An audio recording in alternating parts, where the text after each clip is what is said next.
Hey up viewers, we've gone and hit ourselves a landmark. 3 full months of YouTubing, making the biggest recreations of food that you've probably seen on this site. And in the meantime, I've blagged myself a good few subscribers, a good few hundred likes, a fair few thousand views, and a good comment or two. If you are one of said subscribers, this is a recap of the first 13 weeks on YouTube for me and this channel. And if you are new and this is probably the first time that you're seeing me, then welcome. But let this video serve as sort of a trailer, a benchmark of the culinary immenseness that you're going to get on this channel for your viewing pleasure. So please do click subscribe and join the group of people we already have, also known as the coolest people in the world.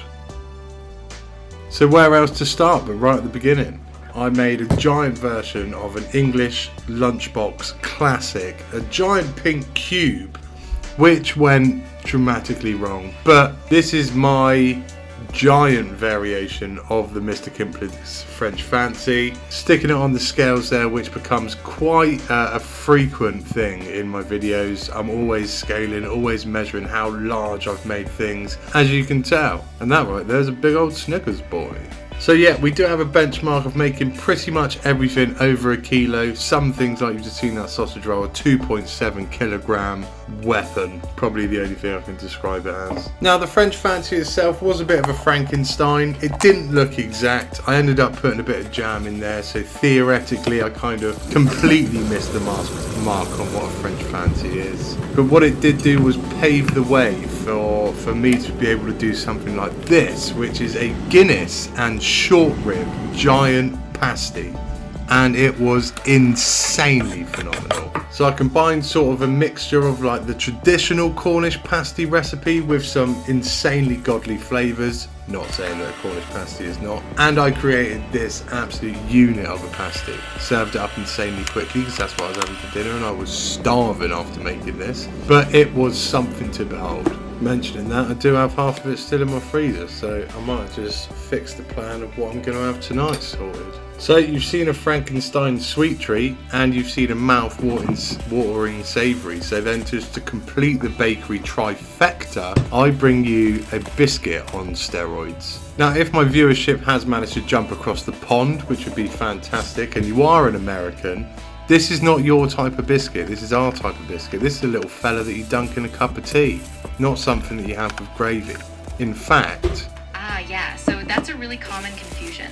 In the UK, a biscuit is basically what Americans would think of as a cookie, like a sweet, crunchy treat. Except this ain't no cookie, it's made of oats. This is my favourite biscuit of all time. Ladies and gentlemen, I give you the giant chalky hobnob. And if you're wondering if you can dunk a giant chalky hobnob, the answer is no. No, you cannot. And this was very disappointing to me.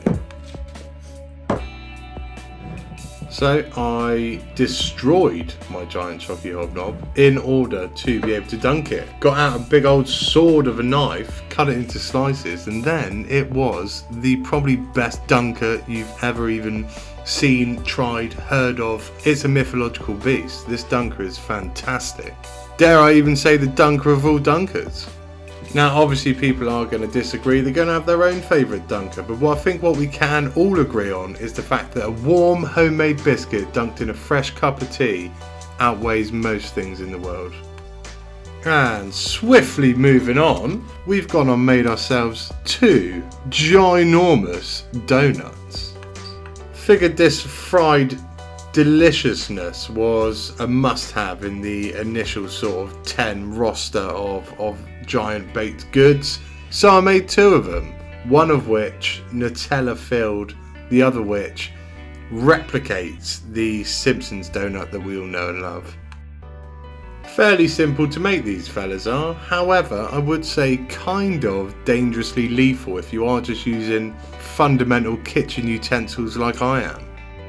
The amount of scalding hot oil I almost had overflowing over my cooker was intense, to say the least. I mean, it was sketchy, it scared the life out of me.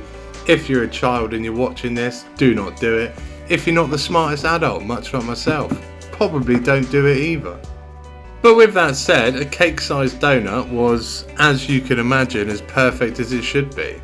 And we absolutely nailed that one. We got the fluffiest of donut interiors, the crispiest and sweetest of pink icing coverings, and of course, nailed over the top, we've got 1,000,000 and 1,000, hundreds and thousands. And as I mentioned, we did do 2 donuts, and this artery clogging weapon uses about 500 grams of Nutella inside it, which I whisked up into a Nutella sort of ganache, so I mixed it with cream, and I'll be honest, it was something different. It hit every sweet tooth in my body and other people's. It was fantastic.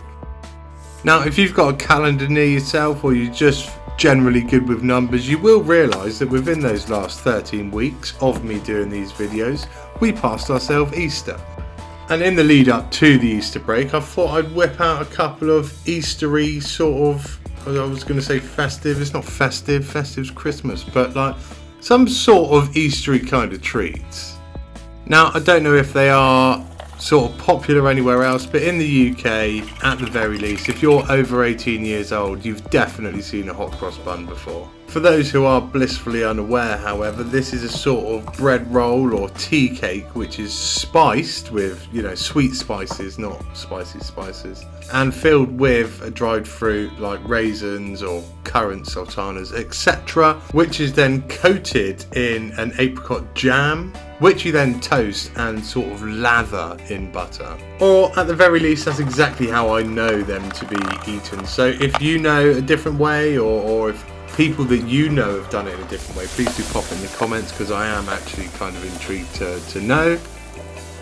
Now, if you've ever watched Great British Bake Off before, you'll understand the reference, but this was my week 10. This was my 10th in a row video, which kind of got treated by myself as a showstopper, like the showstopper piece. And I do know, I have done my research, that people on YouTube, or some people on YouTube, have done larger Snickers bars before. However, they've not done bigger ones, and I hadn't done a large Snickers before, so I needed to whip one out.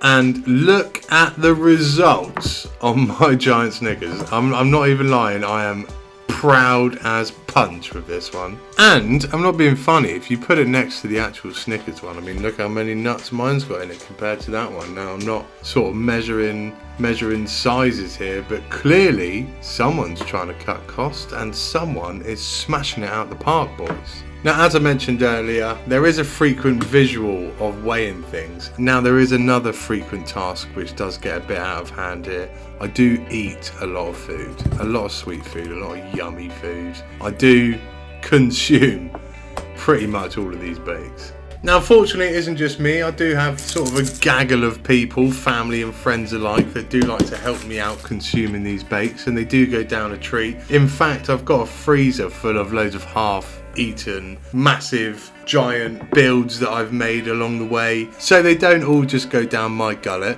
Don't worry about that. So now, moving on from the very depressing conversation of an increasing waistline, I have gone from the world's favourite chocolate bar, the Snickers, it is a thing, I'm not dissing anyone, I have googled it, to the English nation's favourite snack, which is the sausage roll. Now, this isn't just any sausage roll, is it, people? No, this is 2.7 kilograms of sage and apple pork sausage roll for your viewing pleasure. A standard pork sausage roll from Greg's weighs about 103 grams. So if you're grabbing one, that's roughly the size you'd expect, just under 4 ounces. So we got 27 times your standard Greg's sausage roll. Bangers. Now, sage and apple sausage meat is not the only thing that you can put inside puff pastry. I did a mixture of cheeses with a whole grain mustard sort of centre to create possibly the world's largest cheese twist. Maybe not the world's largest, who knows? I'm not, you know, how can you even do the research on that? However, it was the flakiest, tastiest cheese twist that I've ever had in my house. And that accompanied some homemade red onion chutney perfectly. Honestly, together they were an infusion of flavour in your mouth. And I mean, I am saying that, but I am also one of the biggest cheese lovers in the world. Easter video number 2. Well, it was actually number 1, but it's the second one you're seeing in this video. Now, a hot cross bun is lovely and it's everything that you want around Easter time if you are an adult. But of people of every age, what you do want is a cream egg the size of an Easter egg. So feel free to call me a fairy godmother, because I am making your dreams come true right now, because that's exactly what I'm giving you right here. So in a nutshell, what I got was about, well, just under 1.5 kilos of pure Cadbury's chocolate, an Amazon purchase of an Easter egg mould, and about 300 grams of homemade fondant in different colours to create that eggish sort of look. And I give you a 1.7 or 1.8, I can't quite remember, I'm sure it will show you in a minute, sized Cadbury's cream egg. Alright, I did a bit of reconnaissance and it doesn't show you in a minute. It showed you earlier when we were weighing things, and it's 1.57 kilograms of Cadbury's cream egg. And just because we did it with a sausage roll, I'm actually half curious now as well. A standard full-sized Cadbury cream egg weighs about 40 grams, which is roughly 1.41 ounces when unwrapped. And how many 40 grams is there in 1.57 kilograms? So you get 39.25. In other words, you'd have about 39 Cadbury cream eggs. Well, she said 39.25. That's 39.25 in my books, and round here we round up. So my Cadbury's cream egg is 40 times your standard Cadbury's cream egg. 40 times. That's huge. And just for the magic of storyboarding, this is what I wanted as a child. Opening up an Easter egg, which is just a giant version of a Cadbury's cream egg. They never did. It's always a hollow one with a couple of little token cream eggs to go along with it. Why didn't they ever do that? That's what I wanted. In fact, I could probably safely say that's what everyone wanted. And who am I to deny people their dreams? The audacity that I would have. Crazy. Moving on to another English staple, we got ourselves a big old crumpet there. And I will be honest with you, this one did not turn out fantastic. This one was too much ambition for my own good, if I'm being honest. I mean, the makeup of the crumpet was fantastic, and how the plan and the theory was going, fantastic. Now the size in circumference was absolutely fine, but here, that bit, the laziness of not scooping it out and pouring it all in, made the crumpet way too thick, which means I scorched the bottom of it, didn't I? Almost ruined my new non-stick frying pan as well. So this one will be a return to video. There's the slab that it turned out to be. I'm not letting this weigh on my conscience. I am going to do a fantastic one for everyone that wants to see it. However, it did have all the bubbles, do you know what I mean? Like, the theory was there. I almost had it nailed. But I'm not Ash Ketchum, and this is not Pokemon. You can't catch them all. Some of them have got to slip through your fingers, and that blasted crumpet was my devil. So we are going to step out from underneath that cloud of despair and leave you on the last one out of the 12. It wasn't the last one, it was actually my second build. It is the one that probably took me the most amount of time. This is my 2.3 kilogram croissant. It's a full 3 days of hardship, this bad boy, honestly. Insane. Well, not a full 3 days. I wasn't exactly busy the entire time. There is a significantly large amount of waiting time included. But from start to finish, from unwrapping butter to be able to put the croissant in my mouth, it was full 3 days. Absolute task. But for anyone interested in making croissants, it is exceptionally worth the time. And if I'm being brutally honest, I'm very glad that I nailed this one, because it was the second one and it followed the Frankenstein creation of the French Fancy, which obviously didn't really go too well. So if this one didn't go too well either, then who knows, I probably would have just quit. Do you know what I mean? But it went well. I realised to myself that I could do some sort of baking. I mean, I am no cook, I am no baker. By no means am I a professional food anything. I'm just a guy that really likes a bit of scran, a cheeky snack here and there. But it turns out not only can I cook dinner without burning it, I can also make some astronomical baked goods. I mean, seriously, look at the size of that croissant. It is unreal. And they were fantastic to eat, like insane.